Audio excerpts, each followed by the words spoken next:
He enters his credentials, username, password. Then he just needs to confirm the login on his phone. Done. Everything seems to be working now. The help desk person sounds pleased and wishes him a nice evening.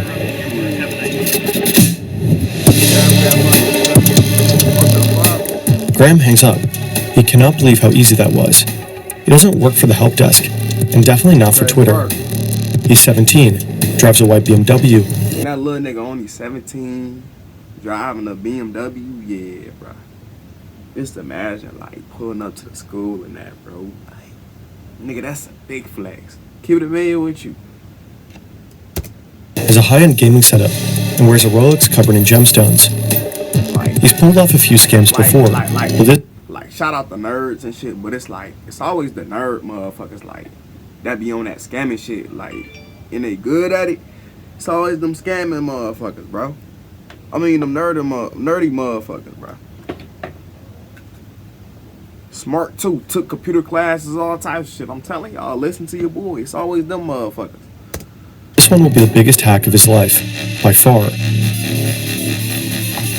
Graham is about to drag the Twitter team into a nerve-wracking game of cat and mouse. With a small crew, he'll hijack the accounts of some of the most famous people on the planet. Bill Gates, Jeff Bezos, Joe Biden, Barack Obama, Kanye West, Mr. Beast. He'll even break into the account of the man, who just a few years later will end up buying Twitter. By the time it's all over, Graham will be sitting on a stash of Bitcoin, and it will all go down in just over 24 hours. This is the wild story of the biggest hack in Twitter's history. A fake tweet be a major security breach at Twitter. With ties to a Florida Response to the most high-profile hack. Like, just imagine when you find out who behind all of this shit. You realize it's a 17-year-old, bro. Like, that's crazy work. That's diabolical.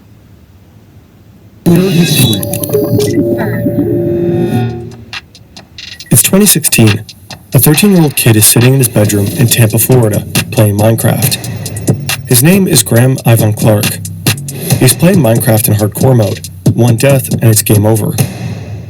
On YouTube, Graham goes by the name Open. In his videos, he talks about being homeschooled and how he doesn't have many friends. His parents split up when he was 7. He's raised by his mom along with his sister. Minecraft is his escape, a way to get away from real life. It doesn't take long for Graham to start bending the rules. This video is about a scammer, a liar, and just someone that is pretty scummy. You guys probably know him already. It's Open. Graham, aka Open, makes money selling rare Minecraft skins and flashy usernames. The catch, he never actually delivers them. According to him, by 2017, he's pulling $5,000 a month. He's only 14. But scamming a few Minecraft noobs... Nigga, $5,000 a month? At that age, nigga, like, you up, like, you up, put it like that, 14, bro. Isn't enough for him. He wants more. In 2018, Graham starts getting interested in crypto and stumbles across a forum called OG Users. OG Users is a shitty corner. And the crazy part about it is, like, nigga, like, they be, I'm telling you, motherfuckers are whiz with this shit, bro. Like, motherfuckers be on this shit for years or don't even realize it, too. Of the internet. It's a forum to discuss and buy rare online usernames. It's crawling with hackers and scammers. They trade stolen or hacked online accounts. For $1,500, you could buy the late XXXTentacion's old Minecraft account or get a clean Twitter handle, like @Beers. That's wild. Graham signs up under the name Graham $sign and gets banned just 4 days later. Damn. Again, he took money, but never delivered. But in his few days on the forum, something else grabbed his attention. A new kind of scam. Damn. SIM swapping. Do your homework on my boy being John Wick with this shit. Do your homework on him being a smooth criminal. Tuh. An AT&T store in the center of Boston. Tech investor Greg Bennett has a problem. He's lost his phone. Luckily, the store rep can help. In cases like this, mobile carriers can transfer your number from the lost SIM card to a new one. All Greg has to do is show some ID, and the process gets started. It takes a little while though, so the man leaves the store while it's being handled. The only thing is that man wasn't Greg Bennett, not even close. And so it looks like somebody walked into a store and said they were me to an employee who was a collaborator, then swap out give them a phone with a new SIM card, and then wiped out my SIM card in that process. This is the real Greg Bennett. He shared his story on the Cybercrime Magazine podcast, and his case is by far not the only one. Most of the time, the scammers don't even have to do your homework on that not being the real Bennett.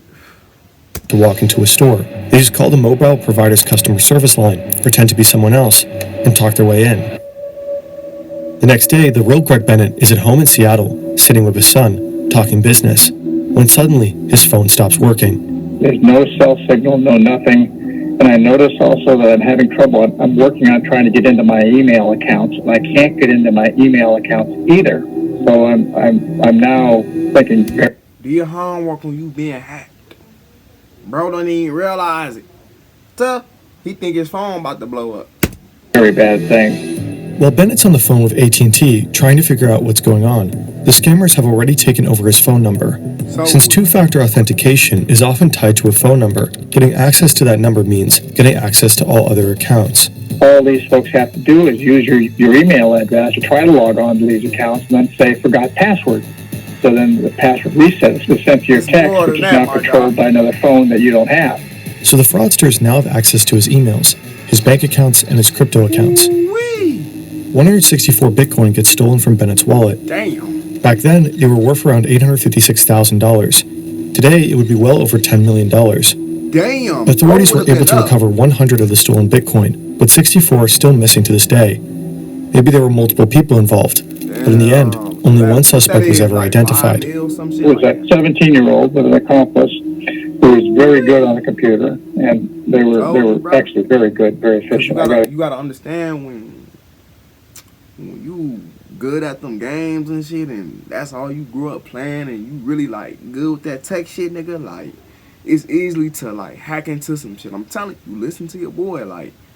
That shit easy, give them some credit for how good they were. Because the suspect was still a minor at the time, he wasn't arrested. But there is evidence pointing to the teenage hacker behind the attack. During the scam, Bennett received an extortion message. It was signed with Scrim, reportedly one of the online aliases used by Graham Evan Clark. According to the New York Times, additional evidence links Graham to the attack. For one, afterwards he suddenly started living large. He moved into his own apartment, bought a BMW and a Rolex. And before turning 18, Graham wants to pull off his biggest stunt yet. Among his targets is none other than the man who would one day become the richest person on the planet. Everything Graham needs for the hack, he taught himself, learning by doing. But you don't just need to take on the richest man in the world to level up your problem-solving skills. You can just use Brilliant. The hands-on learning platform teaches through interactive fun challenges. Like here, with their class on programming with functions, how to make the green duck disappear. Use a simple function. Done. It's 6 times more effective than watching lecture videos. That's how you can teach yourself to code, or dive into math, science, data, or just sharper thinking overall. Scan the QR code now, or head to brilliant.org/fern to start learning new skills with Brilliant. This nigga on some other shit. Talking about some Brilliant, nigga. What's Brilliant, folks? Nigga, how that's gonna help me out?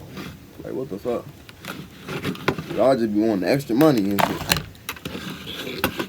Like, no funny shit.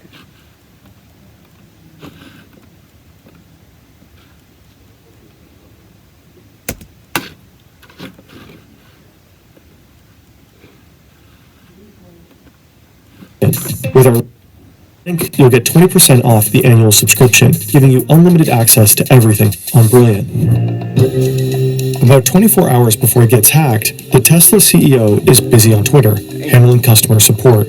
Should do this automatically. Around the same time, Graham is sitting in front of his PC in Tampa.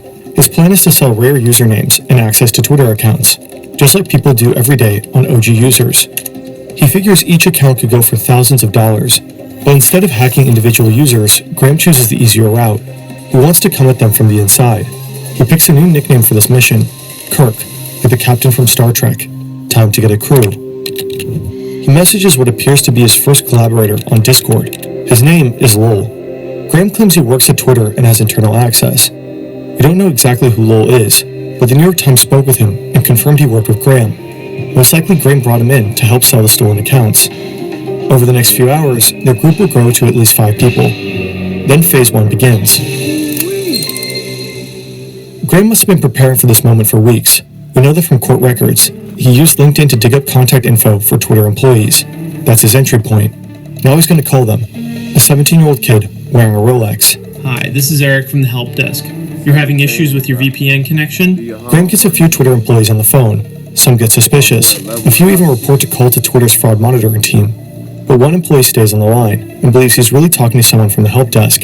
Okay, so your VPN's acting up? I'll send you a new link. Hang on. Try this one instead. Graham sends the employee a fake login page.